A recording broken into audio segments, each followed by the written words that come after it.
The future of the life settlement market has never looked brighter as the awareness of this $50 billion industry continues to grow. The purpose of this video presentation is to educate you on life settlements and turn your interest into knowledge as you learn the ins and outs of an industry on the rise. This video is strictly educational and is not intended to solicit business or offer any products or services. Life settlements have been available for over 20 years. But most people have never heard of the asset class. That's because over 95% of the $50 billion industry is owned and controlled by major institutions like hedge funds, institutional investors, and insurance companies. The odds are that most of you are not familiar with life settlements since you're not an institutional investor. By definition, a life settlement is a purchase of an existing life insurance policy at a discount to its face amount. Let's use this simple example to illustrate how life settlements work. Meet Larry. He's 85 years old, he owns a $5 million insurance policy and is paying $200,000 a year to keep it in force. Larry has outlived his usefulness of this policy and has three options. He can withdraw any cash value and then cancel the policy. He can hold on to the policy and allow any cash value to pay premiums before canceling the policy, or he can sell it. Larry decides to sell his $5 million life insurance policy since he'll receive 3 to 4 times his cash surrender value.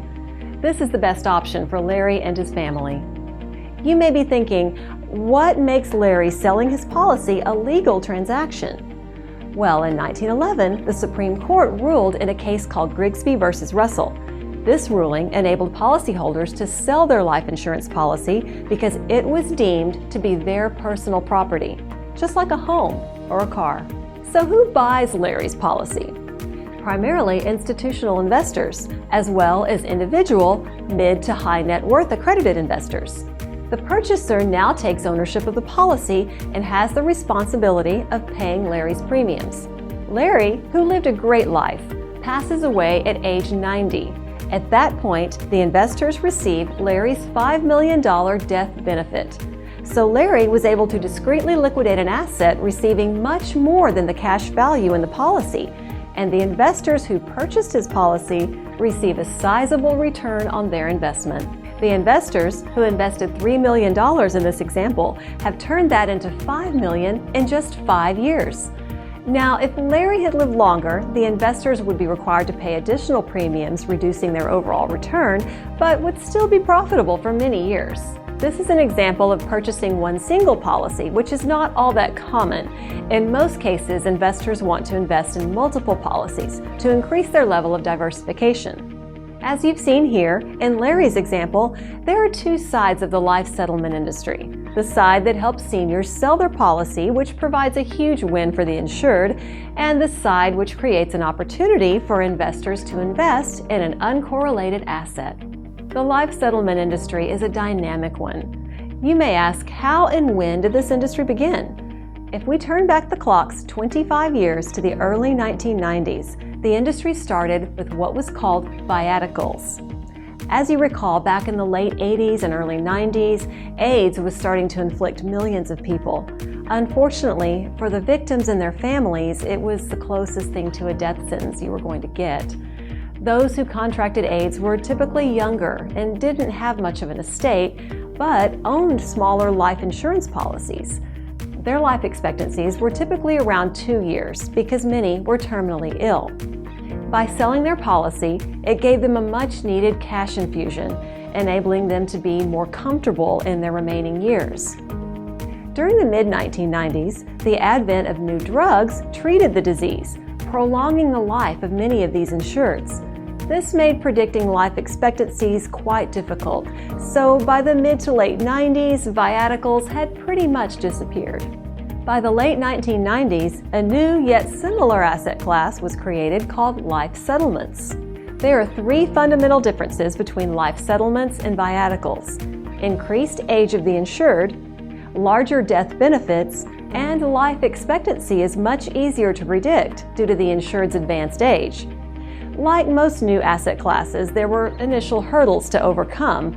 One was and still is the lack of public awareness that a senior can actually sell their policy. As the industry grew back in the late 90s and 2000s, companies called life settlement providers became state licensed and acted in a similar fashion as title companies do in a real estate transaction. Closing policies using licensed providers became critical due to the high level of due diligence they performed to ensure policies would pay out to investors.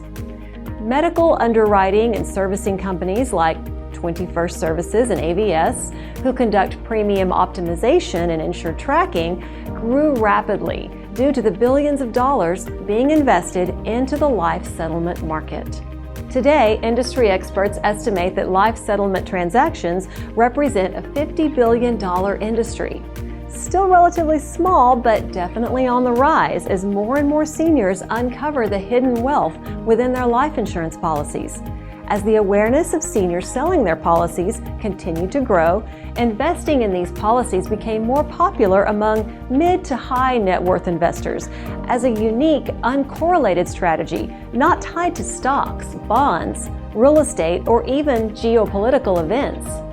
The uncorrelated nature of the investment is by far the number one reason investors are so attracted to life settlements. Many are surprised when they understand who the key players and institutions are within the life settlement industry. The biggest purchaser of life settlements are actually insurance companies. This doesn't make any sense, right? Or does it? Of course, the insurance companies know all too well how the strategy works, so they won't buy their own policies, but they will buy other insurance companies' policies to hedge against theirs being purchased. In fact, the Harvard Business Review reported that in 2012, AIG owned 50% of all life settlements in force within the industry. Other institutional investors include investment banks, hedge funds, pension funds, and some very recognizable names, including Bill Gates and Warren Buffett. So, what are the key characteristics that draw institutions and individual investors to life settlements? As I mentioned earlier, investors appreciate the fact that their investment is completely 100% uncorrelated to stocks, bonds, mutual funds, interest rates, and geopolitical events. Life settlements are backed by top-rated insurance companies. Most Americans own life insurance on themselves or a family member. When these policies are purchased, there's never a question whether or not the death benefit will pay out. Why? Because legal reserve life insurance companies always pay out their death claims. This characteristic alone makes life settlements a solid choice for qualified investors who understand and believe in life insurance. Life settlements are a growth strategy designed to build long-term retirement or legacy wealth. This strategy should not be treated as an income or a liquid short-term investment. There is a known payout on all policies purchased, eliminating the uncertainty many investments possess. For example, Larry's policy was purchased for $3 million, and the death benefit was $5 million, creating a $2 million profit for investors. Typical minimum investments range from $50,000 to $5 million, depending on the structure. When investing in life settlements, working with well-established companies with a track record of client success and a high level of transparency is paramount. Utilizing conservative life expectancies, purchasing policies at a discount, and controlling fees on the front end is also a must.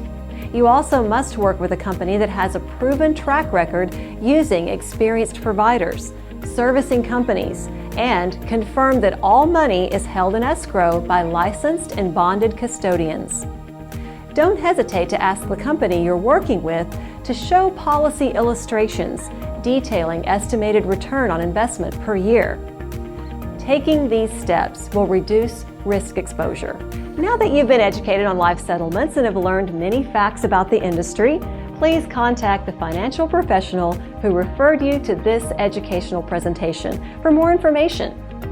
They can answer any additional questions and help determine if this strategy is right for you.